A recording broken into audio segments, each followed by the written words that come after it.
Hola, muy buenas tardes, ¿cómo están? Me da muchísimo gusto saludarles en este su martes de Descubriéndonos. ¿Qué tal, José? ¿Cómo estás? Me da Muy gusto. bien, pues buenas tardes y saludos a todos, Emanuel.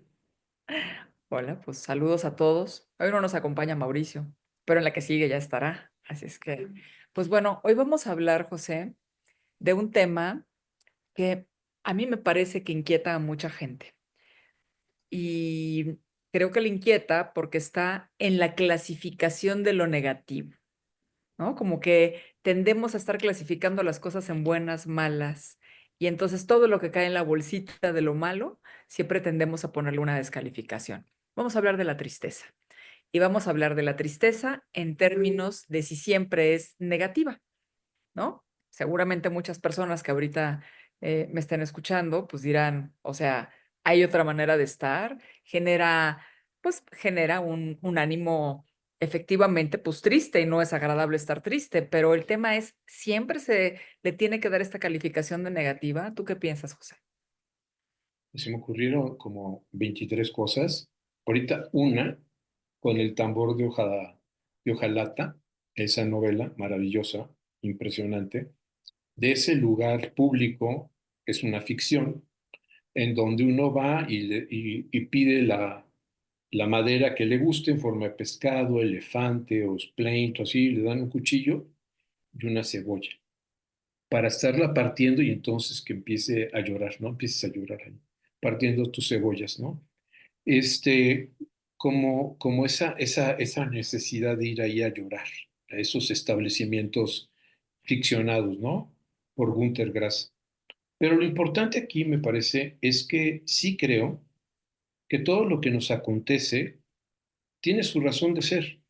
O sea, efectivamente, como tú lo dices, queremos ponerlo todo en un sistema de clasificación pobre, buenos y malos, y vivimos en una sociedad del, de la diversión, en donde suponen, ya hemos hablado de esto, de que felicidad es estar divertido, y toda la tristeza como que asusta, ¿no? Estar triste. Y cuando uno está triste y uno no tiene miedo de estar triste, ni sale huyendo de la tristeza, sino uno se permite sumergirse en ese estado afectivo, ¿no? Me parece que hay muchas cosas que aprendernos, porque la tristeza es un extraordinario maestro, como que a veces los chinos en el Tao proponen que la vida es como un río, y vamos en el río. Y cuando se seca el río, es la única oportunidad que tenemos de salir del río, irnos a otro río o descaminar el río. Pero cuando estamos en la vida, estamos en eso. Entonces, este es el momento, con la tristeza es el momento como ser acuses de recibos, de si sí, si no, si qué pasa conmigo, qué estoy haciendo, y que la tristeza, lejos de que sea algo malo, es algo extraordinario, sí y solo si no nos regodeamos en ella, y dos, si no salimos huyendo.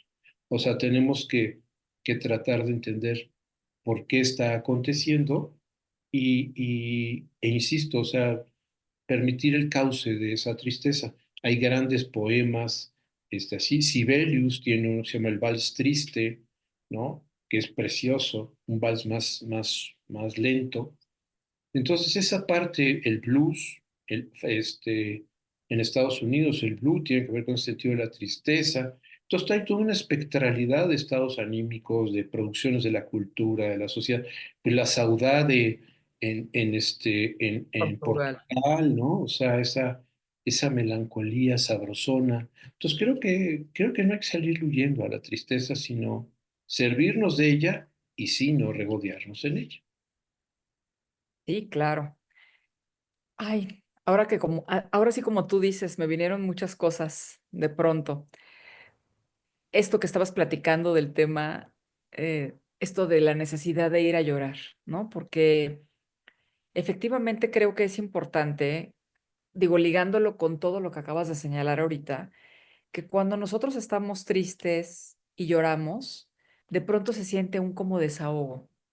No es que la tristeza se nos vaya, no es que las cosas se hayan solucionado, no es que el asunto cambie, pero hay algo del orden del desahogo, como si el llorar permitiera que se fuera transitando ese camino, como si le estuviéramos dando un lugar, un espacio a la tristeza. Y bueno, evidentemente, pues sí, la tristeza en ocasiones nos duele y no podemos dejar de pensar en que nos duele, ¿no? Em, pero bueno, pues es como tú dices, hay, digamos que muchas manifestaciones alrededor de la tristeza que nos hacen pensar que para muchos que han estado creando arte, ¿no? Les resulta importante ponerlo ahí,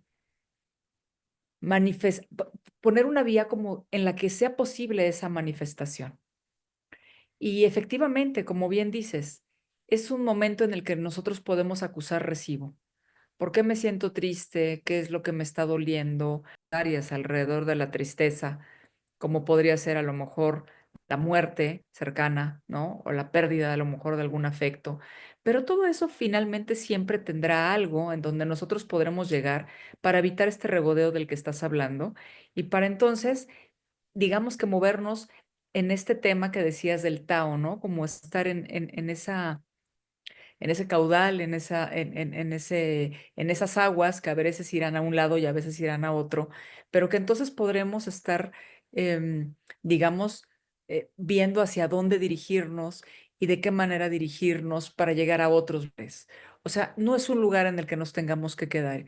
Y eso creo que es lo que es importante. O sea, no estaremos, digamos, que en esta posibilidad divertida, pero tampoco es como que eso no nos pueda dejar algo y requerimos de preguntarnos de eso en lugar de simplemente descartarlo, negativizarlo, ponerlo en la bolsita de lo negativo y entonces pues pensar que no estamos cumpliendo con aquellas palomitas respecto de lo que debe de ser, ¿no? Sí, o sea, digo, ahorita es que estamos hablando de todo esto, pensé en casi todas las canciones que decimos rancheras mexicanas, todas son de ardido, del dolor, de la tristeza, ¿no? Ah, Se claro, va y yo aquí me quedo, ¿no? Y toda una serie de cosas. Y bueno, finalmente eso, pero como dices, o sea, efectivamente, o sea, se puede meter el dedo en la llaga y se puede estar ahí todo un tiempo o simple y sencillamente ver de qué se trata y tramitar lo que siga, ¿no? Entonces, como que se vale el sufrimiento, sí y solo sí no nos regodeamos en él. claro. Entonces, estos grandes poemas que están viendo con esta parte de la tristeza, senté a la belleza en mis rodillas y la encontré amarga. Y dices, ouch, el hombre feliz no está. Y también esto, en esta sociedad de la algarabía, en donde todo es como divertido o tiene que ser divertido, entonces todo lo que no es divertido como que amenaza a la persona y como que no tiene herramientas afectivas para vivir esa clase de experiencias. Y me parece muy importante que conforme nos demos la oportunidad de vivir la tristeza sin salir huyendo de ella, sin tomar pastillas, sin toda una serie de cuestiones, estaremos más preparados para la vida, ¿no? O sea, la vida es con tristeza, la vida es con sobresaltos, la vida es con tropiezos. Y entonces, si se quieren las cimas de la vida, hay que ir también a los, digamos, a los valles, pero también a las profundidades. Justo ahorita que estabas diciendo esto de la sociedad de la algarabía, también estaba pensando en estas circunstancias también de la sociedad del éxito, ¿no? Porque también estamos atrapados en ese tipo de sociedades en las que tú tienes que estar de determinadas maneras, porque si no estás de esas maneras, entonces pues también estás descalificado. Y eso hace que mucha gente se cuestione respecto de cuando se sienten esto que tú dices que no se puede vivir la vida sin eso. No podemos estar en la vida sin sobresaltos, sin tropiezos, sin errores, sin circunstancias que nos hacen que nosotros vayamos fortaleciendo nuestro propio camino e incorporando herramientas para poderlas utilizar dependiendo de lo que se vaya presentando en nuestra vida. Pero si nosotros estamos queriendo clasificarnos en estos atrapamientos de este tipo de sociedades, difícilmente podremos estar dando un espacio a eso. Entonces, más bien, estaremos también descalificándonos. O sea, no nada más pasándolo mal, ¿no? Sino además descalificándonos porque no estamos cubriendo los requisitos que se supone que tiene que tener alguien para estar bien en la vida, ¿no? Entonces, pues bueno, pues me parece que este ha sido un tema interesante y que pues invitamos a todos los que nos acompañan a que se pregunten respecto de eso. O sea, ¿por qué está mal estar triste? ¿Por qué está mal llorar? Y me gustaría nos agregar una cosa y tampoco convertirlo en disciplina olímpica, ¿no? Es Exacto. hacer medalla de oro o plata eso, de sufridores, víctimas de las circunstancias. Es vivir la experiencia y después despedirnos de ella y no anidar en ella. Claro, sí, por supuesto. O sea, el tema es, ahí está, la podemos conocer, pero el asunto es como muy bien dices, o sea, es nos quedarnos ahí regodeándonos y dándole la vuelta y entonces haciendo la disciplina olímpica, sino más bien pensando respecto de ella y qué hacer para movernos de ese lugar, ¿no? Y quedarnos con lo que nos pueda aportar que es útil para nosotros y para que nos sirva como herramienta, no para que se nos quede puesta toda la vida. Pues muy bien. Pues José, muchas gracias. Siempre un gusto compartir contigo el espacio y pues nos encontramos en la próxima. Gracias igualmente, saludos a todos y no huyan de sus tristezas. Hasta pronto. Saludos.